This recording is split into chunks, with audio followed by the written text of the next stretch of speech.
Today is 101-2. We're going to take a look at properties of logarithms to condense logs. So we're going to condense logarithm expressions, and then we're going to examine the change of base formula, because we need to know these different properties of logs to actually be able to use the change of base formula. So now, as a quick review, if you remember, these were the properties. The product rule said that if I have a log of any base, so that includes ln, if I'm multiplying two values within my log, I can break it into addition of two separate logs with both of those elements. So log base b of u plus log base b of w. The quotient rule said that if I'm dividing whatever's in the denominator, it's broken apart with a negative or a minus. And if I have an exponent, I'm allowed to move that exponent to the front.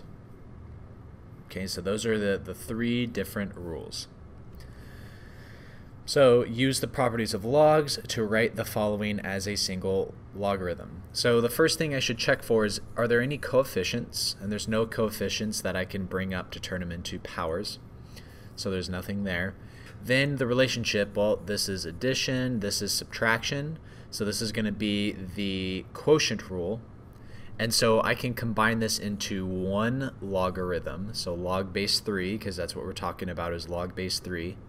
Because this is positive, this is on top. Because this is negative, that's going to go on the bottom. And that's my answer. I have combined this into a single logarithm. So that's the first thing I did. So if there are any coefficients, I raised it to the power. Then I use my product and quotient properties to combine the logs into a single log. Now, a few things to kind of help us here. When the log is positive, so a positive log, it's going to go into the numerator. If I have a negative in front of my log, it's going to go into the denominator. So those are just a few things to kind of remember. So me just being able to look at that, because I saw that that was positive, I knew that was in the numerator. That's going to be in the denominator. This next one here, they're all the same base, log base 10, right? I can raise this as didn't turn it into a power, so turn that into an exponent. So log of x plus log of y squared minus log z. Because these two things are positive, those are going to go in the numerator. So combining it into one logarithm, I get xy squared.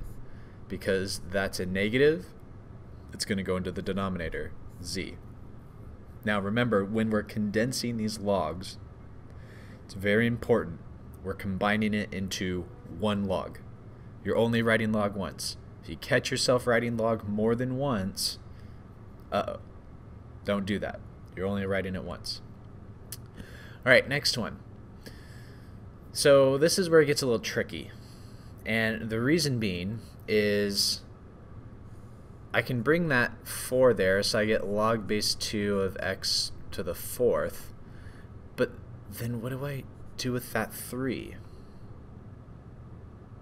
And so what I need to do is I need to rewrite what that 3 is going to be, or at least attach something to it in terms of a log that's going to cancel out.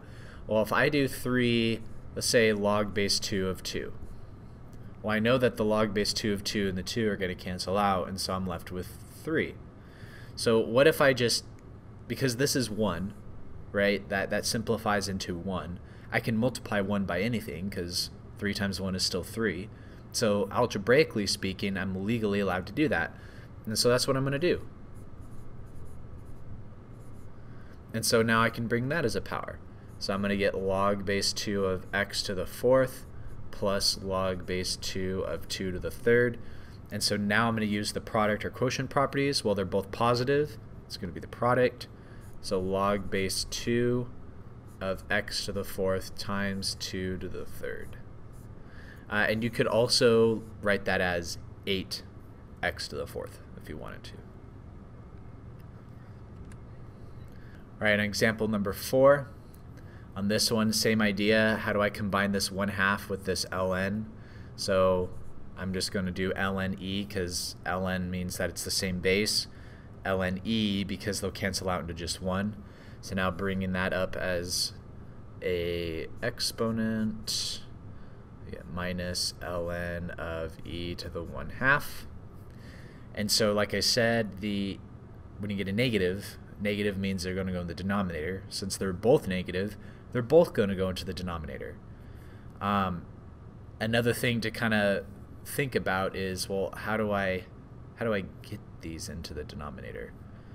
And so if I do ln of 1 over x, and then I get e to the 1/2, and that's the same as ln of 1 over x root e.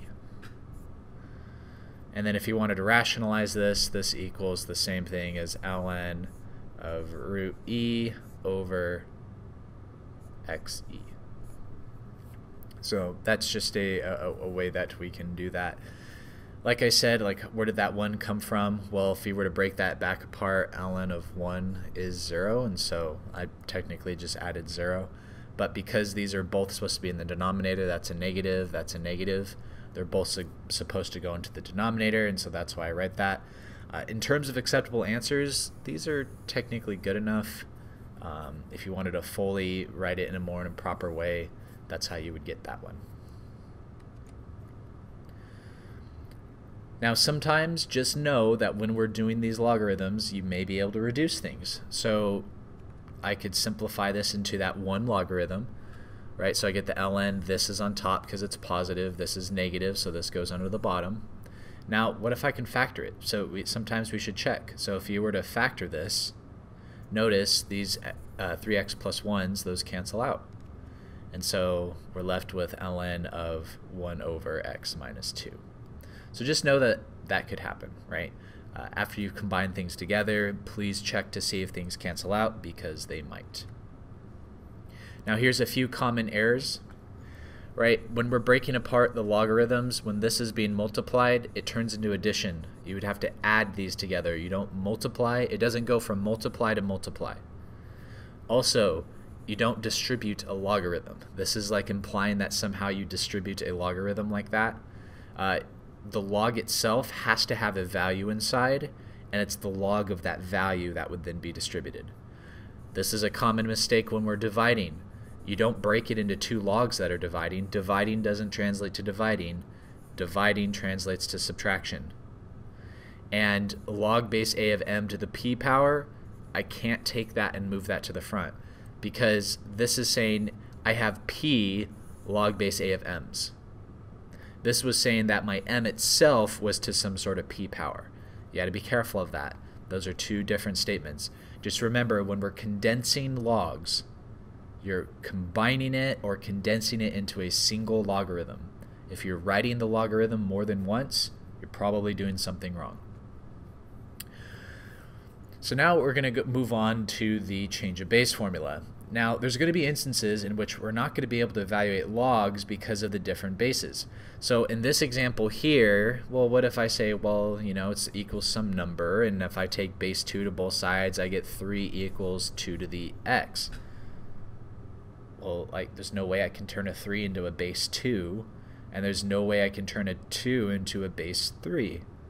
And so the ways that we know how to evaluate, well, we've met a wall. We can't get past it right now. And so we're going to have to add a new trick to our belt. So what if I do the same thing, you know, equals some number. I take base 2 to both sides, so that cancels out, so I get 3 equals 2 to the x. Now, what if I take log to both sides, or ln to both sides?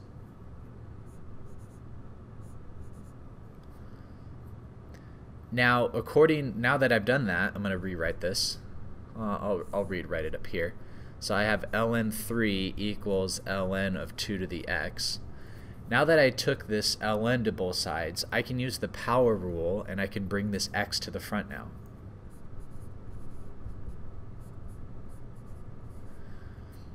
Now I'm able to get x by itself.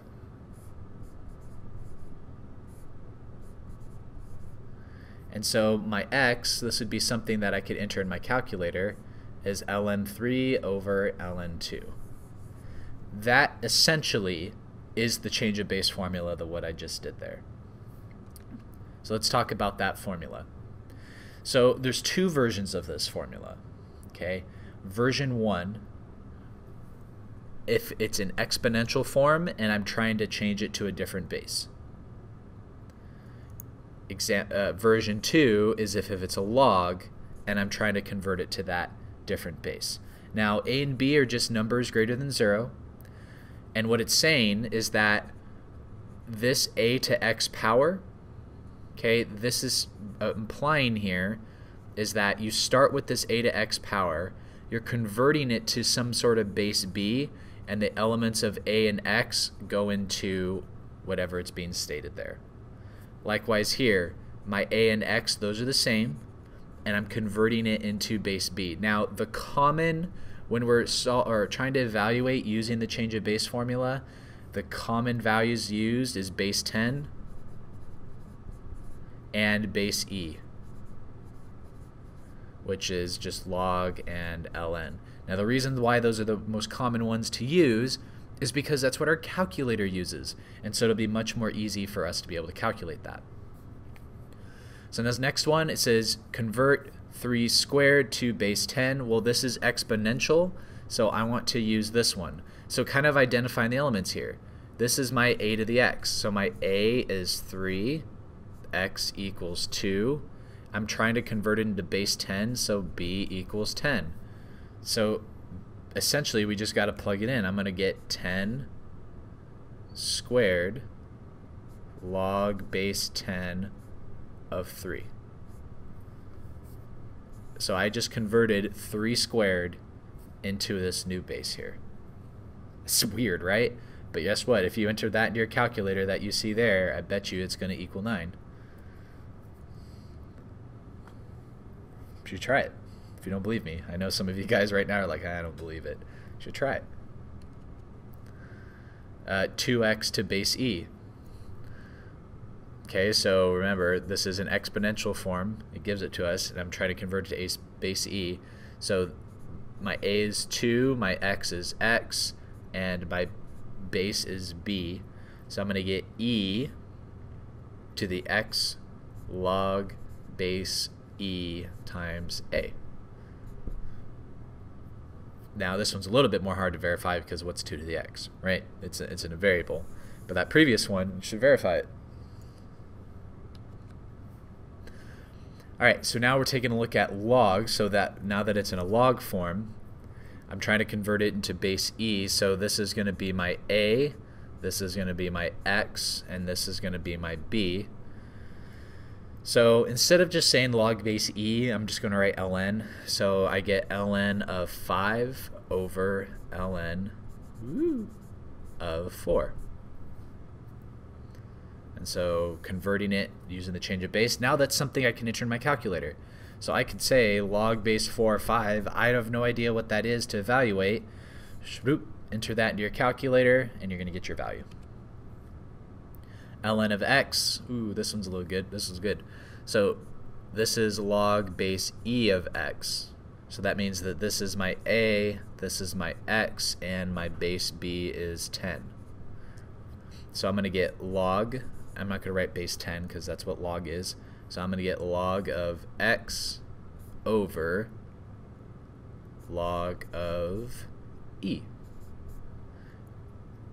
Unfortunately, this is something that you wouldn't be able to enter in your calculator because, you know, the x, but the same principle holds. I've just converted it into that indicated base. And like I said, this is the reason why that we would do that. This statement here, this is log 10 over log 3. I could also say that this is ln 10 over ln 3. You enter that in your calculator and you're going to get your value. Now just remember, when you do that, make sure you put parentheses around this in your calculator, or it's going to do all sorts of real funky things, but validate it, right? Go ahead and enter those into your calculator and see how they simplify. I bet you they're equal. All right, in conclusion, what concepts were discussed today? Well, we took a look on how to condense logs, and we kind of were sneaky with our algebra a little bit there to be able to manipulate some of these constants into logs so that I could combine them together. We also took a look at the change of base formula, and we were converting both exponents and logs into different bases. Now, a few questions for you guys. When condensing logs, how many should you have at the end? What could be a possible exception? So kind of think about that. How many logs do I need at the end, and what could be the exception to that rule? And what is the importance of the change in base formula? So I would like to hear your feedback and see what you guys think on that. As usual, if you guys do have any other questions, please leave them in the comments.